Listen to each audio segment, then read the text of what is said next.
ఇప్పుడు చూడండి, మీరు ఆలోచన చేయండి. ఒక ఇంట్లో పిల్లలు ఉన్నారనుకోండి, పెద్దవాడి పేరు నుండి చిన్నవాళ్ళ పేరుకు పలకడం ఆనవాయితీ. రామ, భరత, లక్ష్మణ, శత్రుఘ్నుడు.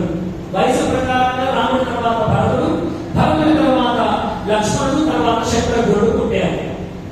మరి ఇప్పుడు మనం పిలిస్తే రామ, భరత, లక్ష్మణ, శత్రుఘ్నుడు పిలవడానికి ఏదో మిస్ అయిపోయినట్టు అనిపిస్తూ ఉన్నది. రామ, లక్ష్మణ, భరత, శత్రుఘ్నుడు. ఇది ఎంత ఆనందం!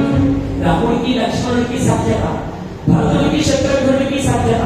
ఎందుకు మరి ఇలా జరిగింది అంటే, కౌసల్య ఇచ్చిన పాయసం నుంచి పుట్టినవాడు లక్ష్మణుడు, అందుకని రాముడికి లక్ష్మణుడికి దోషుడి ఎక్కువ.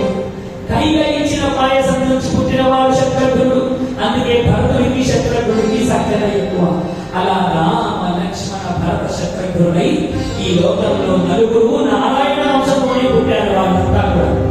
అలా రామచంద్ర స్వామి ఎప్పుడైతే పుట్టాడో, పెద్దల యందు అమితమైనటువంటి భక్తి ప్రవృత్తుల చేత తండ్రి మాట జవదాటకుండా భార్యకు ఇచ్చినటువంటి వరాలను తీర్చడం కొరకు ఇష్టం లేకపోయినా దశరథ మహారాజు 14 ఏళ్ల వనవాసాన్ని విధిస్తే ఆనందంగా తెల్లవారి తనకు యువరాజ్య పట్టాభిషేకం జరగబోతుందని తెలిసినటువంటి రామచంద్రుడు ఏమాత్రము దుఃఖించకుండా అడవులకు వెళ్ళిపోయాడు.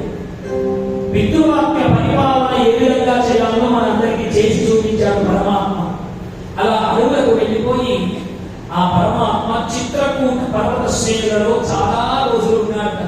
మీ అందరూ యాత్ర చేసిన వాళ్లకు చిత్రకూటము అని ఇప్పటికీ ఉత్తరప్రదేశ్ రాష్ట్రంలో ఉంటుంది. చూస్తే నిజంగా రాముడు ఉన్న ఆనవాళ్లు మనకి ఇప్పటికీ కనిపిస్తాయని. అక్కడ సీతమ్మ ఆరవేసుకున్నటువంటి నారచీరలు అద్భుతంగా ఆ ప్రదేశం అంతా వెలిగిపోతూ ఉంటుంది. అలా ఆ చిత్రకూట ప్రదేశంలో చాలా రోజులు ఉన్న తర్వాత గుహుడి యొక్క సహాయం చేత గంగా నదిని దాటాడు రామచంద్రుడు. దాటి దండకారణ్యంలో ప్రవేశించాడు. దండకారణ్యంలో హనుమదాలి అనేక మంది వానరులను కలిశాడు. సుగ్రీవుడి చేతి సఖ్యతను పొందాడు. పొంది ఎప్పుడైతే ఆ దండకారణ్యంలో సీత